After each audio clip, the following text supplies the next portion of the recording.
Hi everybody, welcome to my long COVID recovery video. In fact, it's a little bit different to the things I've been doing so far, which is actually related to withdrawing from antidepressant medication. But I did always say when I was on Reddit and on the forums talking to other long COVID sufferers that I would definitely share my recovery story once I got to the point where I felt like I was kind of 90% plus recovered. I would say at this point I'm about 95%. I'm always hesitant to add that last 5% just because I'm a little bit superstitious and I don't want to jinx it. But I'm pretty much back to normal. All of my routines are back to normal. I'm eating what I like. I'm going for walks whenever I want. I'm socialising whenever I want. And I'm not particularly suffering any kind of major side effects. So getting started, essentially what happened is I contracted COVID whilst working in an office in August 2024. So that was last year at the time of this recording. However, I have had multiple COVID variants since it became a thing, which I think was around about in 2019, 2020. And most of them were fairly normal for me, where for the most part it just felt like a normal virus or flu type of thing. Usually it took about a week or two to fully recover from that. One of the variants did cause me to lose my sense of smell and sense of taste a little bit, though that did clear up after 4 weeks. But other than that, I've never really had any kind of long COVID experiences per se. I do have some theories on a fainting episode that I had a couple of years ago, which may link into being exposed to COVID closer to that time. But everything else has been pretty much plain sailing up until I got this COVID variant back in last August, where it's completely devastated my life for around about 8 or 9 months now. And it's something where I was so severe that I felt like I would never escape it. I felt like I was permanently disabled. A lot of people were sharing their own stories, and a lot of them were horror stories. You know, they're very scary. Some people saying they'd been locked in this kind of severe fatigue and long COVID for nigh on sort of 5 years. So jumping to August last year, I got COVID whilst working in an office. It was a very busy office environment, in fact. And again, I just thought it would be sort of typical procedure. I thought it would be a pretty severe flu type thing. I thought I'd have to take some medicine, drink a lot more water, maybe even have the odd day off from work just in case it got pretty severe. But I just wanted to treat it like all of the other times where for the most part, after a couple of weeks, I just kind of went back to normal and recovered from the whole thing. And in fact, after 2 weeks, it pretty much just went away, the whole virus type thing. And it wasn't until a couple of months later where things started to really show up. So this experience with long COVID has been completely mixed, and it's sort of twisted and turned like a bit of a maze throughout the whole journey. My initial symptoms weren't different to what I've been experiencing throughout this journey. However, they were the more pronounced ones at that time. However, over the months, there's been other symptoms that became dominant and probably a lot more scary and serious, you know, where I've even had to go into hospital. But yeah, for the first 2 or 3 months, around about November, December time, I started getting acid reflux. Now, it's something I've had in the past when I was maybe around 17 or 18, but I'm 34 now, so I haven't had it for well over a decade. And I thought it was quite odd because for the most part, my diet has always been fairly good, and in fact I'm pretty much always at the gym as well. So pretty much on a daily basis I had to start to contend with this kind of burning in my throat. A lot of throat clearing was going on, and some days it would even be so bad that it was coming up into my mouth where I'd end up getting furry teeth. So I knew at that point there was something a little bit amiss, but I hadn't really clicked that it was anything to do with COVID. As well as that, in tandem with the acid reflux, and this was a pretty severe and serious symptom in my opinion, is when I'd go to sleep, I would wake up after a couple of hours with a very, very fast heart rate. So I measured it on my Fitbit a few times where on some of the events I was hitting heart rates of well over 200 beats per minute. I think the highest I ever hit was 217 beats per minute. And if you're anything like me, if you track stuff like that at the gym, even sprinting at full pace, you're going to struggle to hit that kind of heart rate. So I was absolutely terrified. I rang an ambulance, of course. I thought I was having a heart attack. I was getting loads and loads of skip beats. It was just kind of going haywire in my heart. And yeah, it was just this total unknown that came out of nowhere, and it seemed to repeat mostly on the night. Initially, in the first couple of months, it would be maybe once or twice a week. However, after that, it started to become more constant, where it was pretty much almost every night.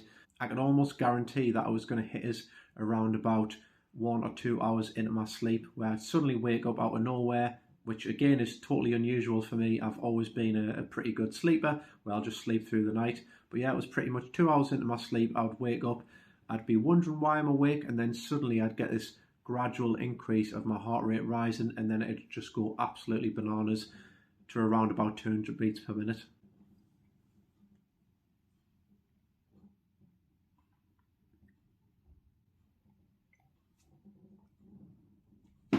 So this went on for around about 2 months, and at this point I still hadn't clicked that it was anything to do with COVID. I just thought I was unwell in some way, maybe a little bit stressed, and I did go to the doctor, and as you can probably imagine, there was a lot of gaslighting where the doctors would just say, oh, it's connected to your anxiety. So I have dealt with anxiety for quite a number of years now. But I did think it was strange because the point I made to the doctor was I've never actually been to the doctor prior to this long COVID incident for around about 4 or 5 years. So I'm not a hypochondriac. I'm not particularly concerned if I'm unwell.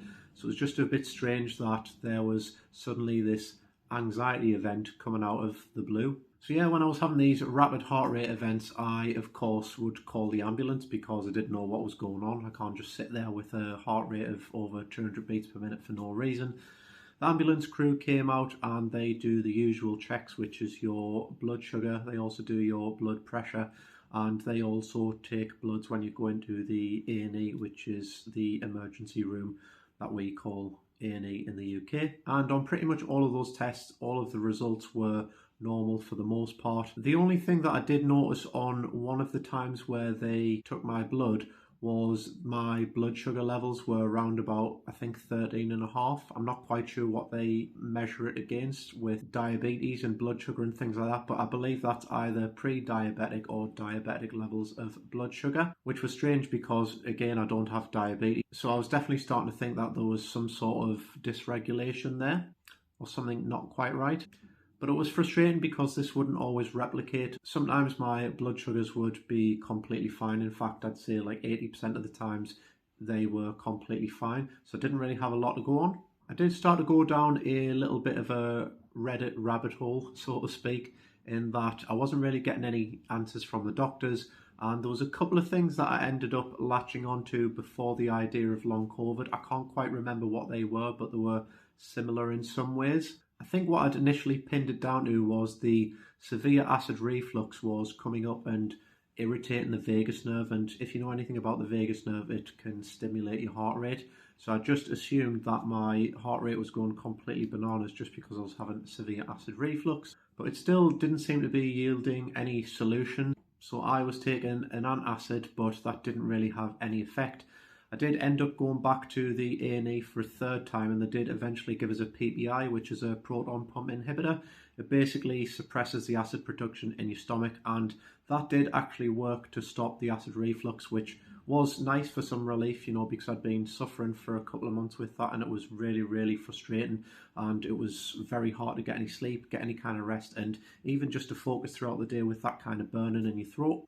So that kind of calmed that storm. However, I was still getting a fast heart rate on the night, and I was still very stumped to what that could be. And this is when things started to evolve. It went from that kind of acid reflux and fast heart rate into more systemic symptoms. So I started to feel really fatigued. I was really exhausted, even just going up and down the stairs. When I would stand up, I would get this almost like black closing in on the vision, as if I was going to faint.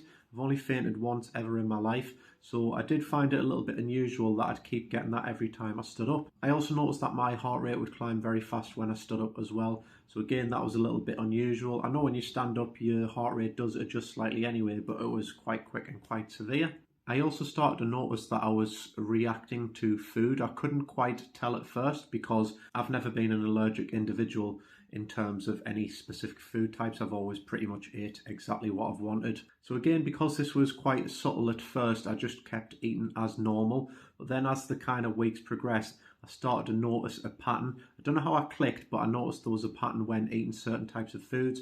So things like eggs and milk, things that I'd eaten previously, were after a couple of hours and especially into the night were causing me really, really severe symptoms. So I'd be getting itching, I'd be getting a lot of gut disruption, a lot of pain in the stomach, a lot of acid reflux coming up the windpipe. I'd be feeling anxious, but it was more like an impending doom sort of feeling, which, unlike anxiety I'd had in the past, it was just this very heavy, murky feeling, and it genuinely felt like I was suddenly going to die or something bad was going to happen. It's just very hard to kind of explain. I also noticed I was getting neurological effects, so things like tingling all the way through my body, internal itches, so again like an itch that I couldn't really get to. I was getting sensations that would be spreading through my body as well. I was getting burning sensations, a lot of pain, a lot of sensitive skin as well. And also, which was quite terrifying, was these kind of hallucinatory effects where if I would shut my eyes, especially near to sleep time, I would see these kind of melting faces and flashing images and sort of flashing lights in my vision. It was really distressing, and again, this was part of this sort of build-up of symptoms and this systemic dysfunction that was starting to kind of creep in. So again, I scheduled a doctor's appointment and I went to the doctor and I kind of explained this whole range of symptoms. In fact, I did have a theory that it was something called black mold toxicity. Apparently some people can react to mycotoxins, or if you have any kind of sensitivity to the environment, apparently it can do some really subtle but serious damage to your body over time. Now, I don't know about that. I don't know the science on that. I've heard mixed reports and I know some doctors even dispute it. And because I'd lived in a house with black mold on some of the walls, I assumed that could have been something which was causing this kind of whole litany of issues. And in fact, I did suggest that to the doctor and he almost kind of like laughed at us, saying that if it was black mold toxicity, they would have heard of more reports of this. So he literally just sort of outright dismissed it. And because doctors don't particularly look for root causes, as you may know, he just wanted to kind of address the most prominent and most serious side effect that I was having at the time, which for me was the rapid heart rate pretty much every night, almost without fail. A couple of hours into sleep, I'd wake up and I'd get this really, really fast heart rate that would come on within about 5 to 10 minutes. It would also be lined up with things like an impending doom feeling that would always come on at the same time as that heart racing effect. And I'd also get very, very severe nausea during those episodes. Again, when I've been nauseous in the past, I'm never particularly sick or anything like that, and it doesn't always feel like I'm going to get to the point of being sick, but this was a really, really heavy nausea where I just felt completely disgusted by the feeling. I did really, really want to vomit, and I'm very surprised I haven't actually vomited during this whole ordeal. So basically, after that, I got referred by the doctor to a cardiologist, and the cardiologist basically wanted to do a ECG for 7 days, where they would basically just strap us up and monitor us for those 7 days to check for anything like an arrhythmia or any kind of skip beats and things like that. I did explain to the doctor that in the past I've pretty much always had skip beats every couple of minutes anyway, and for most people they are pretty much normal, and in the case of the ECG they did actually pick up these skip beats for pretty much all of the days that I was using it. However, typically during that 7-day process of doing the ECG, I only had 2 events where my heart rate would go up to that kind of 200 beats per minute. And I think part of that is because it took so long to get any kind of person to listen to me that by this point I think I was around about 4 months in, and I'd already figured out some ways to kind of reduce and minimize the symptoms, which I'll explain to you in a moment in terms of kind of what worked for us. So as I mentioned, I was also getting severe food intolerances and food allergies. Again, this is nothing I've ever experienced in my life before, so it was really, really unusual and actually quite scary. So I would notice that things like milk and eggs pretty much guaranteed would give us some kind of reaction. But I've noticed that some foods would be mixed. I could eat them for like a few days and then suddenly on the 4th day I'd get a severe allergic reaction to them. Things like Brazil nuts, I'd eat them for like a few days and then randomly on one of the days I started getting severe reactions where my breathing became constricted, my throat felt tight, my brain was all foggy, I couldn't think straight. And again, this would be accompanied by that rapid heart rate. So I was starting to kind of tune into this rapid heart rate thing. I could see there was probably a cause in the background and I kind of put it down to the foods that I was eating. So what I learned with this is that I probably had something called mast cell activation syndrome and maybe some sort of histamine intolerance as well.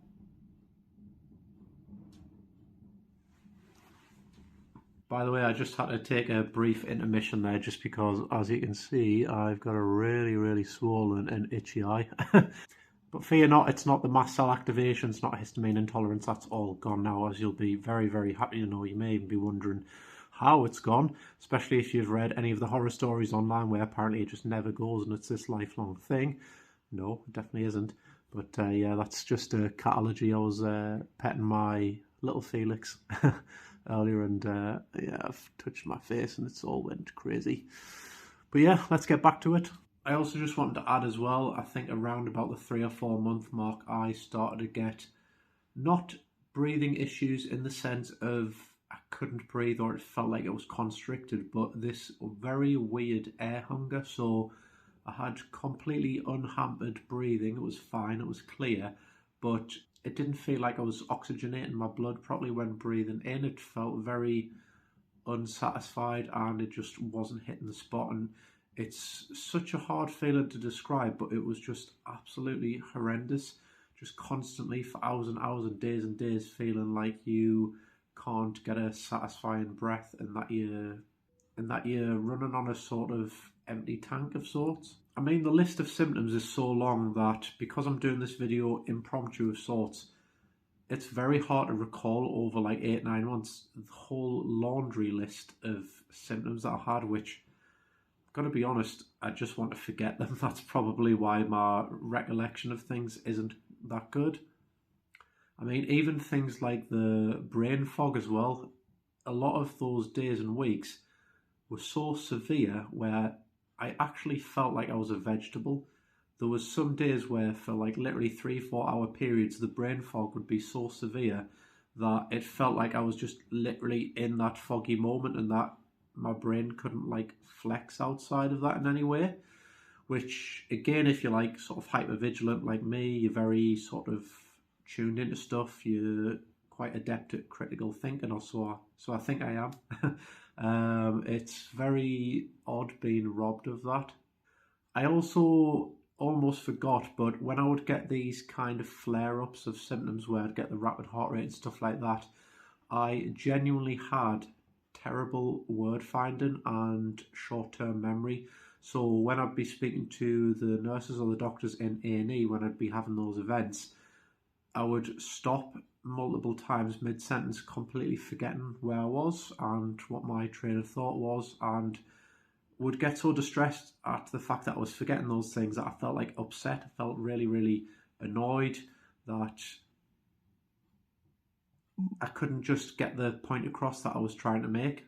In fact, I'm so concerned that I'm probably not going to do this video justice with the whole litany and range of symptoms that I got with this post-viral illness, or long COVID as most people call it. So I'm just going to literally read from this notepad here. So the symptoms that I experienced was acid reflux, which I've mentioned, the tachycardia, stomach pain, I got bloating, I got constipation. In fact, the constipation that I was getting at a few points was so bad where I was considering getting a suppository because it literally just wouldn't come out. Nothing was going on. There was no kind of movement in my bowels. And I think that was probably due to some sort of autonomic dysfunction, which was causing some sort of motility issues and getting things moving in the gut.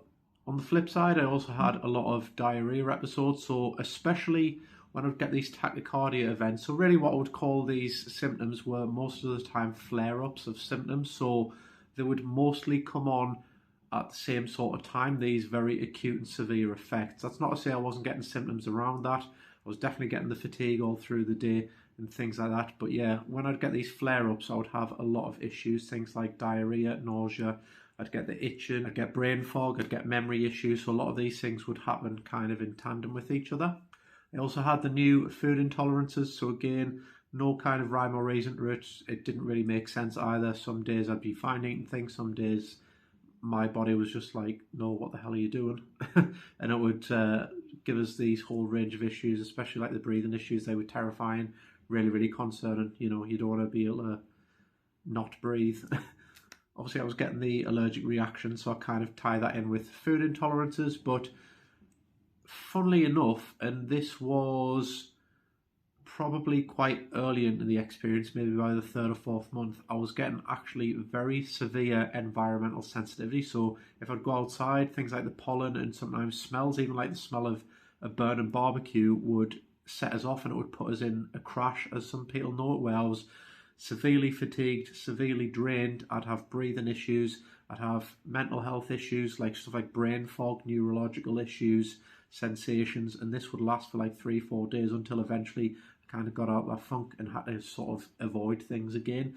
Otherwise I'd risk having that crash. So yeah, I was having brain fog, I was having nausea, I was having fatigue. So again, this was kind of the first 5 or 6 months were mostly dominated by the fatigue. I had to kind of pace myself and stick within a limit. I wouldn't say I was at the point where I was ever like critically bed bound, but I had to stay in bed because if I didn't, I would crash where I would legitimately need to be in bed lying down. As well as that, I was getting dizziness. So as I mentioned, there was this kind of like black closing in screen effect when I'd stand up a lot of the time, or if I was standing up for too long. So for example, again, in the sort of beginning stages of this whole issue, the first like few months, I would be standing trying to cook something and then I'd suddenly just feel like really off balance.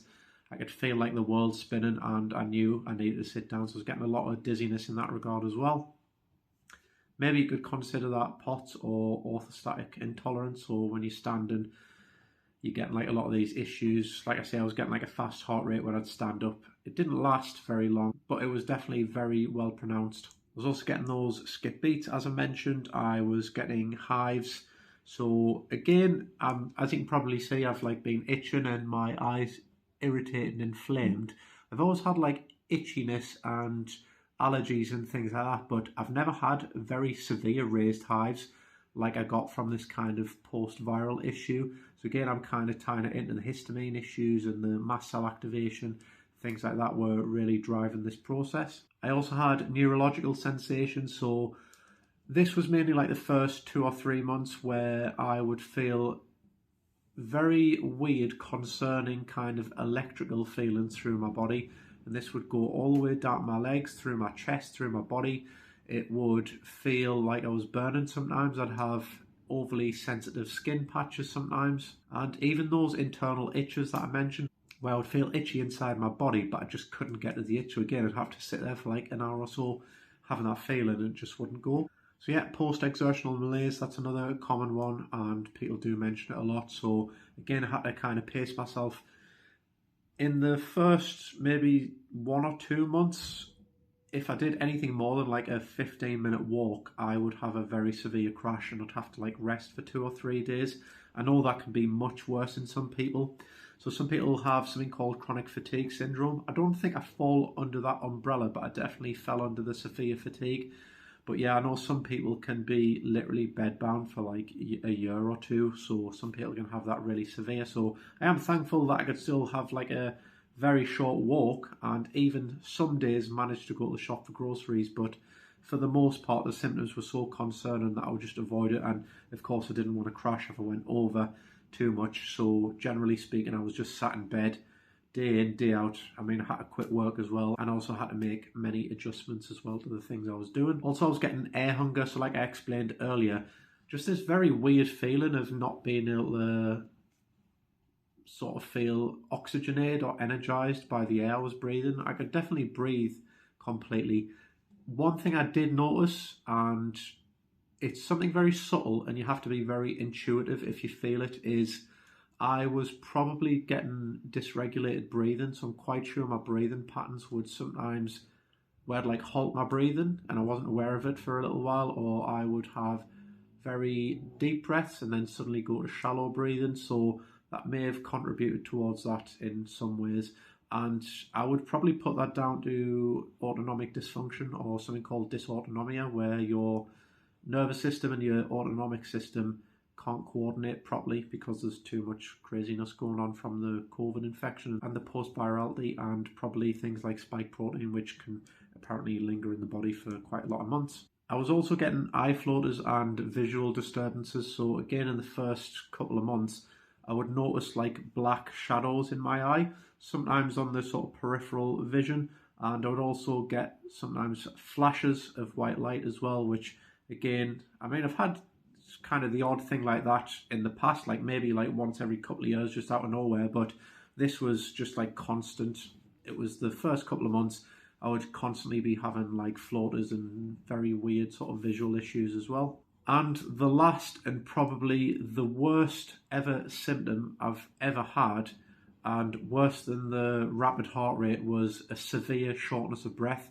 And this, I've only just got over it, but basically the last 2 months, I have been waking up every single day where my breathing is just completely constricted. It literally feels like a severe asthma almost all day, and just getting no relief from that. And basically, because my breathlessness was so bad, I had to avoid doing everything. I had to just lie on my side pretty much all day. So it was frustrating because by sort of the 6-7 month mark, I was making a lot of progress in regards to the other symptoms, but this shallow breathing just kind of came out of nowhere. And even someone on Reddit said it was very unusual that I got that issue later down the line, because a lot of people get shortness of breath when they develop long COVID.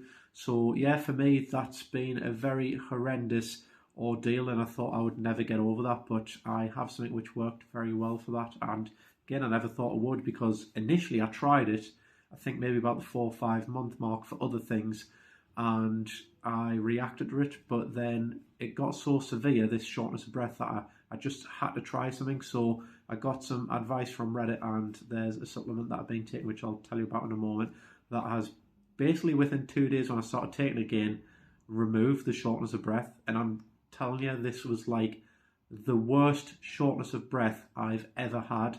Now, I've had asthma lifelong, and as a kid it was very, very severe asthma, and I'd react to pets like cats and dogs and things like that. And sometimes when I'd sleep over with my friends and they had new cats that I'd never been around, I'd have severe allergic reactions and allergic breathing issues. And even with those as comparisons, this was hands down, and I just can't understate this, the worst shortness of breath I've ever had.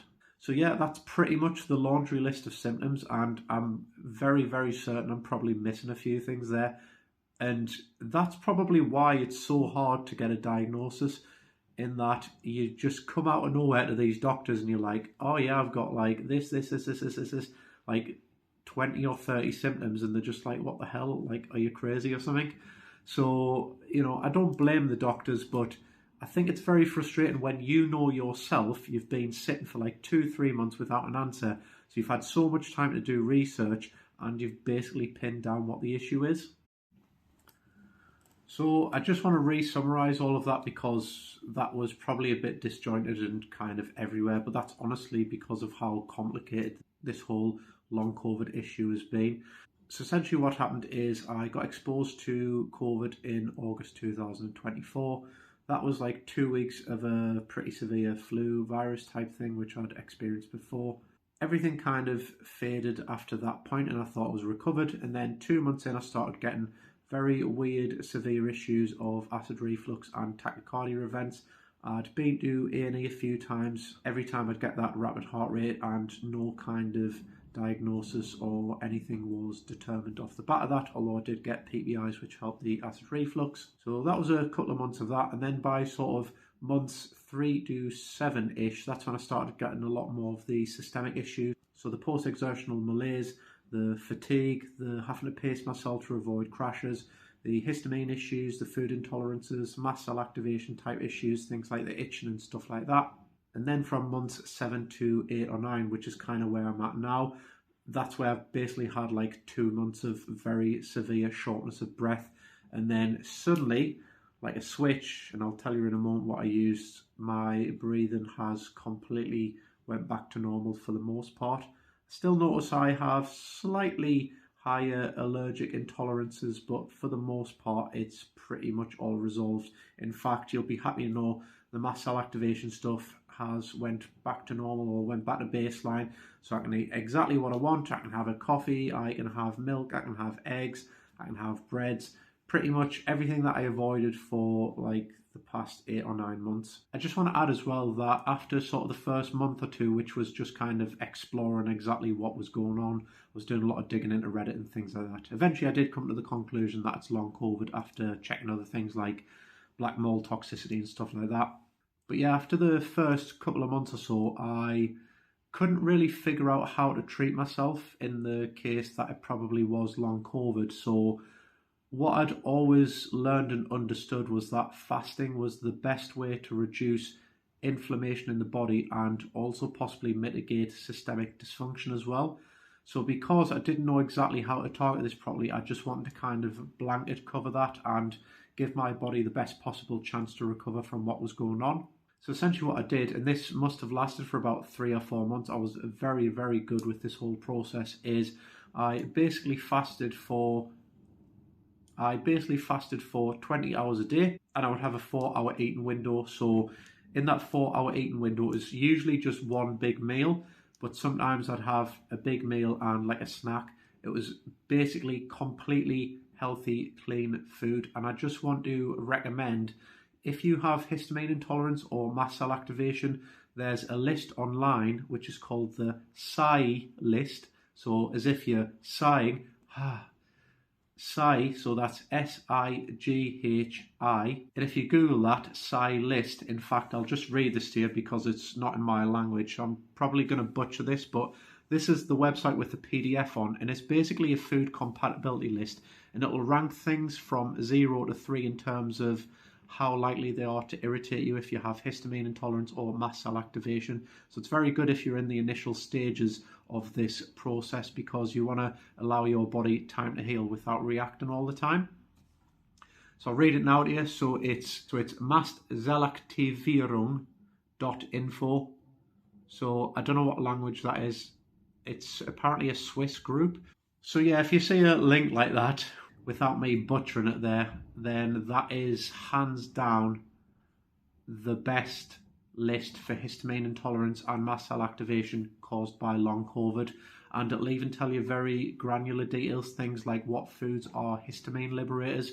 So things like bananas and tomatoes are histamine liberators, and they basically make the body release these mediators and histamine and things like that, which drives everything crazy.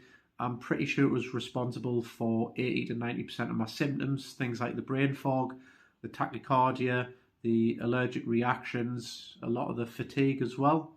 Basically, when you have mast cell activation or histamine intolerance, your body basically has these histamine dumps, and that is pretty much what I'm sure what I was having at those kind of 1-2 hour intervals after going to sleep, where my body would wake up because it was getting flooded with histamine, which, in case you don't know, is an excitatory mediator. So it makes you alert, it wakes you up, things like that. And that's why I'd be waking up 2 hours in, I'd get this sudden feeling of impending doom. So yes, it has a big impact on the mind and your mental function, crazy thoughts as well. It's very distressing. A lot of the time, in fact, I had dissociation and depersonalization episodes whenever I'd get those histamine dumps. I also want to underscore something in that I don't think everybody who has long COVID has exactly the same types of long COVID.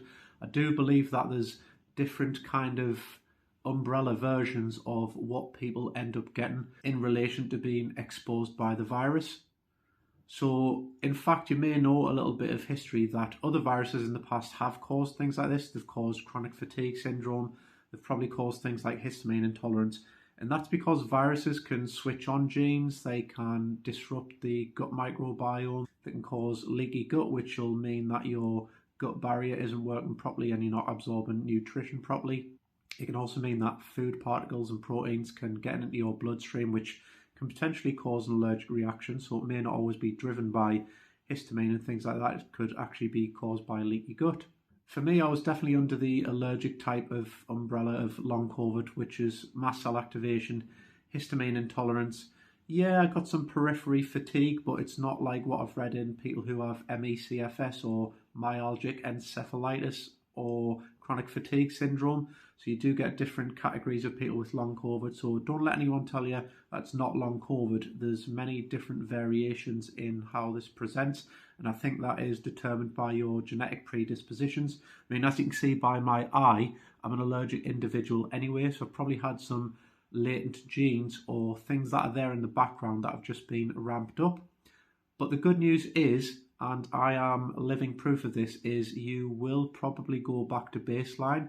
So mast cell activation can be terrifying because everybody tells you online, oh, it's this lifelong thing, it's severe, you'll have severe anaphylaxis. I just want you to know I've never had proper anaphylaxis where my tongue is swollen and I've had throat closing, which can actually kill you. Even though you see this kind of doom news online about it, for most people, yeah, you'll have severe reactions for sure, but you should usually be okay with the use of things like antihistamines, H1s, which is stuff like your Zyrtec or cetirizine, and I know a lot of people take H2, things like Famotidine, which is your stomach antihistamines as well, which I'll cover in a moment in terms of what I was taking, like medicines and also the supplements as well.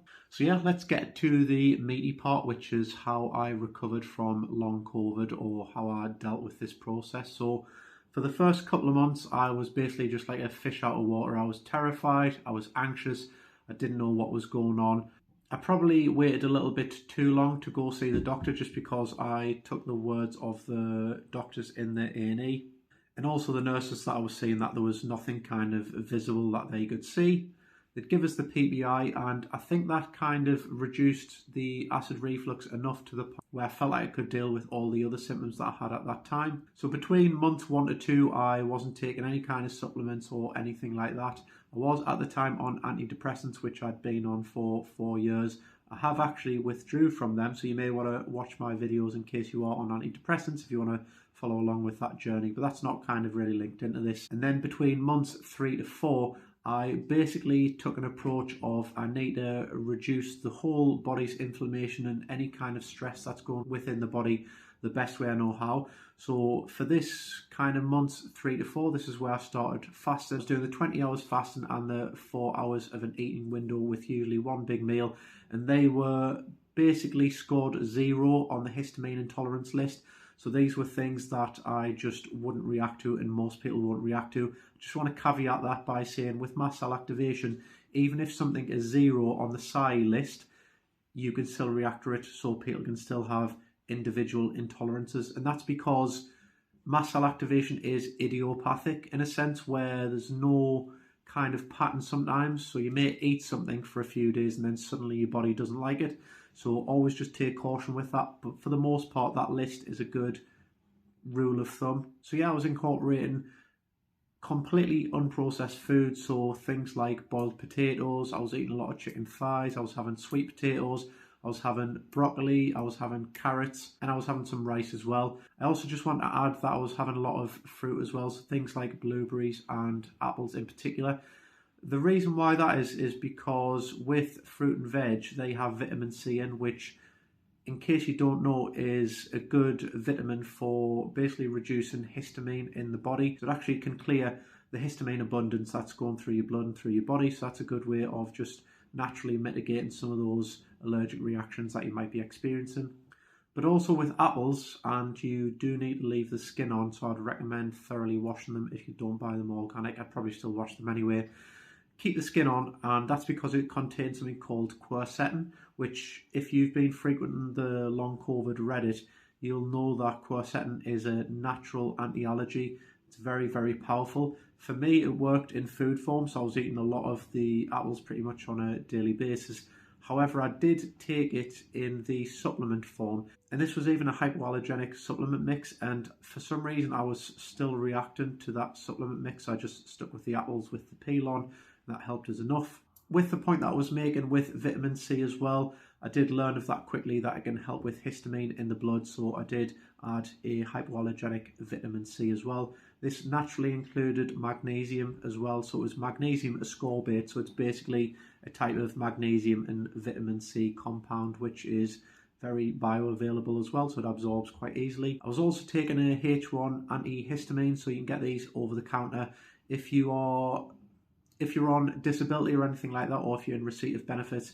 I would probably just ask the doctor to add them to your prescription because there's no reason for you to be paying for them if you're suffering from like a chronic illness, in my opinion. I don't know how much these helped. It felt like sometimes it made my reactions a little bit worse. Never really bad, but I'm not quite sure how much they helped me. I think the best thing up until this point had just been basically doing the low histamine diet, fasting a lot of the day, and also making sure that if I ever was going to eat, it was basically just plants and meat. and occasionally I would have things like pistachio nuts, which isn't actually a nut, it's a type of seed. So again, you're less likely to react to that, whereas nuts can be a little bit more irritating for people. So some months had went on, so by the time I got to months 5 and 6, I was really ticked off at this point of just eating bland food. Now, I've got a completely different mindset now that I'm recovered. I actually look back fondly, and I'm even embracing eating whole foods. But yeah, I was very sick by the months 5 and 6 where I was frustrated of eating bland food and even just suffering these whole range of symptoms, which I've determined at this point, like I say, 80-90% of them were caused by the histamine intolerance. So I was basically just trying to tackle that issue, and I knew that everything else would recover once I kind of addressed that. So I'd actually been reading on Reddit and learned that glutamine can repair the gut wall, and apparently if you have leaky gut, that can cause allergic reactions. It can also affect vitamin absorption and nutritional uptake. So I basically started drinking glutamine on the daily. That's just your standard measurement that you'll get from any of these kind of supplement stores or any kind of bodybuilding stores. I know glutamine's quite a popular supplement. This did actually help me make some quite noticeable progress in terms of being able to start incorporating more food. So it definitely did work for the mast cell activation and the histamine intolerance or whatever's been happening there. I would highly recommend using glutamine because it's cheap, it's inexpensive, and generally speaking, most people will never react to it because it's just found in food anyway, but it's just a more concentrated source of that. Just a caveat though, I would, with any of the supplements I'm about to mention and glutamine, make sure you speak to your doctor first because some people do react, and there can also be interactions with other medication depending on what you're taking. I also wanted to add creatine because I know that with me getting a lot of brain fog, I was thinking, oh well, the studies are suggesting that creatine can have brain boosting effects, and it also helps with energy, so it can actually improve your mitochondrial function or the way it produces energy from what I know. Again, I'm not a scientist or an expert, but that's kind of what I've read there. So I added creatine in. That definitely did help with my energy levels. I made a kind of leap from those 15-minute walks that I was mentioning to being able to kind of break past the 30 to 45-minute mark. So if you're feeling fatigued, I know it's not the same as CFS, which can be a whole different ball game, but if you're feeling quite fatigued, I definitely recommend taking creatine. Again, it's just like glutamine. It's cheap, inexpensive, very effective, and it has multiple beneficial properties for your brain, your focus, and your energy production, and even muscle building. I don't know if you'll be able to work out if you're still kind of in the throes of long COVID, but it's definitely worth considering. So by this kind of point at the 5-6 month mark, I've been taking those couple of supplements there, and especially glutamine really started allowing me to start incorporating new and extra foods that I'd kind of lost through the whole process of the long COVID mast cell activation type thing. The next supplement is, I think, something that will be found in the near future to be one of the most beneficial things you can take, and this is what eventually stopped everything. Everything kind of ended after this point, even the shortness of breath, the histamine intolerance fully resolved, and the mast cell activation type stuff as well. So this supplement, I know you've probably been waiting for it, is N-acetylcysteine, NAC, NAC. So N-acetylcysteine is a powerful antioxidant. So when you take N-acetylcysteine, it's basically a precursor to something called glutathione, which is the body's master antioxidant. It's the most powerful antioxidant for your body. So not only is this going to bring down severe inflammation and things like that, but I was also reading that it has rehabilitation benefits for your lungs. So this is where I want to mention with the shortness of breath. I was so frustrated, and like I say, I'd reacted to it a couple of times before, but I was so frustrated that I thought, you know what, I'm going to try it again. And I took the full measurement scoop, which is about 700 milligrams from what I remember. And within about 2 days, my shortness of breath is completely gone. All of my symptoms fully resolved. I feel a lot more energetic. I've no longer got as many kind of allergic reactions. In fact, at this point, other than the baseline before COVID, which was the cat dander intolerances, everything else is pretty much gone. So yeah, for me, it's been like a miracle drug. I know that for a lot of people, it can be too. If you read the research is very good. It does have very acute benefits. So it's not something that you're going to have to take for weeks and months until you see a result. This is actually used for acute benefits. In fact, one of its other side uses is that N-acetylcysteine is actually used in people who overdose on paracetamol. So it's very, very good at detoxing the body and cleansing things out of the body. So yeah, again, very inexpensive. I use a company called Bulk Powders, and they generally tend to be the cheapest. But yeah, if you're having any kind of lung issues, or if you just want to bring inflammation down and things like that, I would definitely recommend NAC or N-acetylcysteine. I also want to caveat this. I know that Tina Piers, in case you've heard of her, talks about this. She's a doctor. She does a lot of research into mast cell activation. And I'm going to be honest, she does talk a lot of good information, and she has a lot of good information that you can kind of embrace and learn things from. However, she does talk about this augmented version of N-acetylcysteine, and I'm going to be honest, it just sounds to me like a bit of a marketing gimmick. The NAC that I've been taking is just your bog standard NAC, and it's about 5 times cheaper than augmented NAC. And as you can see, I'm proof in the pudding. I'm completely recovered now, and yeah, it's just amazing. So don't think you need to spend tons of money on these magic kind of, she says, quantum technology NAC, or it somehow has some sort of quantum technology behind how they get it to kind of work better. It's very strange, but yeah, just regular NAC, creatine, glutamine. You'll want your H1 antihistamines. Also, for my gut issues and acid reflux, I was taking PPI for quite a lot of months, but eventually I realised if I was getting histamine intolerance and mast cell activation, I should probably just take a H2, and the doctor agreed with me, so I've only just went on in the past couple of months the H2 Famotidine. I've had no side effects or anything like that, and it did just help to keep that acid reflux at bay, which for now I've been offered for around about a week now, and I've had no more acid reflux episodes. So it does seem like everything's went back into balance, the body's back in homeostasis, everything seems to be back to baseline and normal. I also just want to give a shout out for maybe getting a blood test as well. So I got a blood test just in case there was any deficiencies there. I knew it wouldn't really fix anything dramatically with long COVID, but they spotted a vitamin D deficiency, so I am on vitamin D at the moment. I'm taking vitamin K2 as well, because that works as a symbiotic agent with the vitamin D. So basically K2 is there to stop calcium going into your blood, because if you take vitamin D, it can deposit into the arteries, whereas in reality it should be going into your teeth and into your bones and things like that. So you should always take K2 with your vitamin D, and you'll also want to have some fat when you're taking your vitamin D as well. So to kill 2 birds with 1 stone, I am taking algae oil, which is your omega-3s, that's your DHA and EPA, which are fatty acids. And the reason why I take algae oil over fish oil is because if you have histamine intolerance, some fish oils, if they're not pure, can be rancid. And in case you don't know, with histamine, it builds up the longer that something is aged or rancid. So I just wanted to avoid that. I could probably go back onto fish oil now, but it also avoids that kind of fishy taste that you burp up sometimes if you've taken fish oil in the past. So yeah, generally speaking, that's my kind of supplement stack that I found the most beneficial. In the early days when I was having sleeping issues as well, I was taking magnesium glycinate, and that's because it does work to calm you down. Unlike magnesium citrate, which is more to stimulate things like a bowel movement. So again, that can be good in a way if you have constipation. But yeah, you want to be focusing on magnesium glycinate because that helps calm your nervous system and it helps you get better sleep in general. And it doesn't feel like you're medicated. I know some people might even take sleeping medication, but that can be very sedating. Whereas with magnesium glycinate, it just feels like more like a natural sort of relaxation. I also have inhalers for the shortness of breath, but they weren't prescribed for long COVID. I've always had them.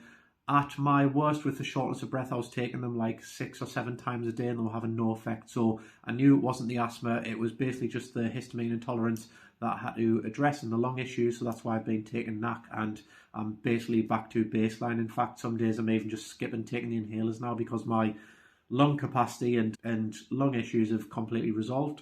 So yeah, if you want to recover from long COVID, especially in the areas of mast cell activation, histamine intolerance, a little bit of fatigue, and that general kind of allergic type, you want to address the diet first because there can be gut issues causing allergies, there can be gut disruption, microbiome issues, things like that.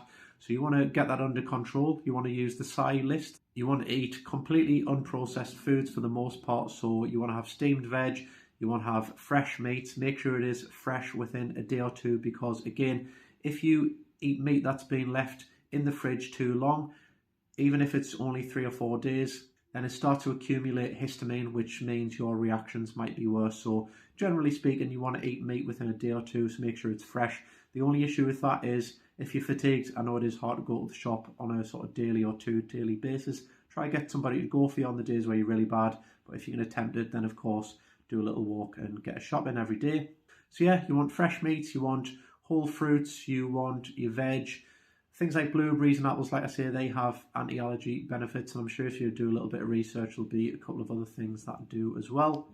I know that broccoli has something called sulforaphane in it. I believe it's pronounced that way, and again, that can be very helpful as well in the case of long COVID. I can't quite remember the specificities of why that is. I think it's something to do with the gut and inflammation and stuff like that, but yeah, you want to eat a lot of broccoli, especially in the early days as well. I also didn't drink anything for basically 7 or 8 months now other than water, and the majority of that has been spring water.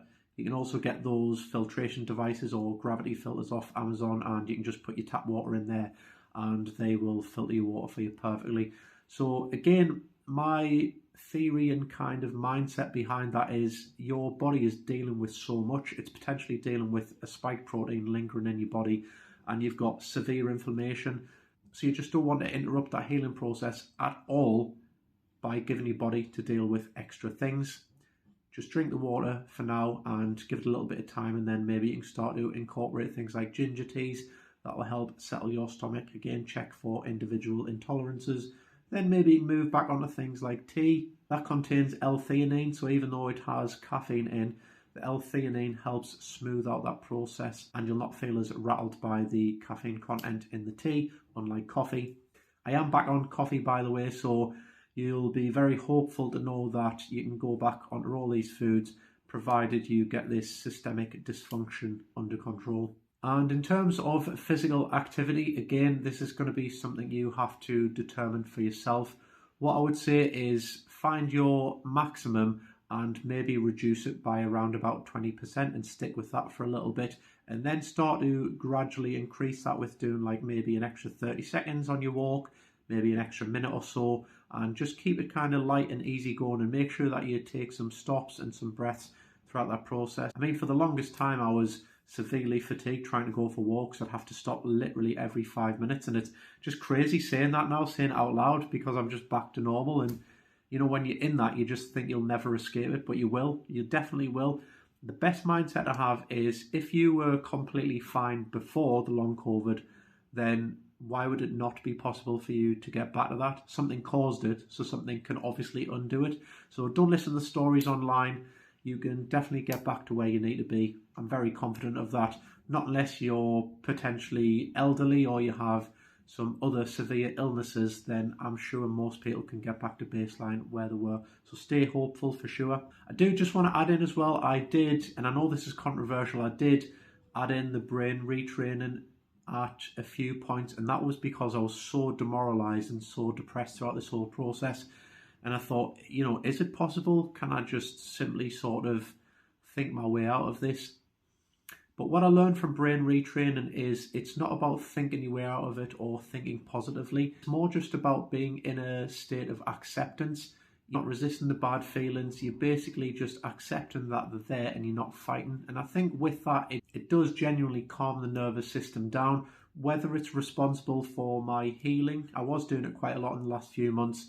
I don't really know. I think it was a combination of the diet and the supplements, and of course a little bit of the brain retraining that did help. I definitely wouldn't go as far to say that it's the de facto way of healing. I think people who have healed by doing that probably were close to healing anyway. You know, I can't say that for certain, and I'm not going to dispute anybody's stories. You know, everybody has different mindsets and different approaches to this. But I would say that the best method is to not dismiss it, is to just add it in anyway, because it'll help relax you if you're feeling anxious or distressed, and it'll certainly give you more acceptance around your symptoms. But I would definitely be adding it in with very good supplements, some acute medications, things like antihistamines if you need them, and of course the unprocessed diet with, in the beginning, potentially some fasting. That'll bring your inflammation right down, and it should hopefully get the ball rolling where you can get yourself back on track. So that's pretty much my story with long COVID. It's been 9 months of absolute hell. But throughout that process, learning acceptance really helped me, because I did genuinely think, even just a couple of months ago with that severe shortness of breath, that I was never going to escape this kind of rotating hell of symptoms. But now I am confidently fully recovered. And that's even from things like mast cell activation, which are commonly seen on the Reddit forums as as some sort of like death sentence. Not in the way you're actually going to die, but just that it's something that can't be undone. But I'm sorry, if you had a baseline where you were eating perfectly fine before, I'm very confident you can get back to that baseline. But yeah, that's pretty much my story of 9 months of long COVID. I am 95 to 100% recovered. Probably just stick with 95 because I don't want to jinx it. I'm very superstitious. So yeah, clocked it, beat it. I wouldn't recommend it, but yeah, I've been through that ordeal.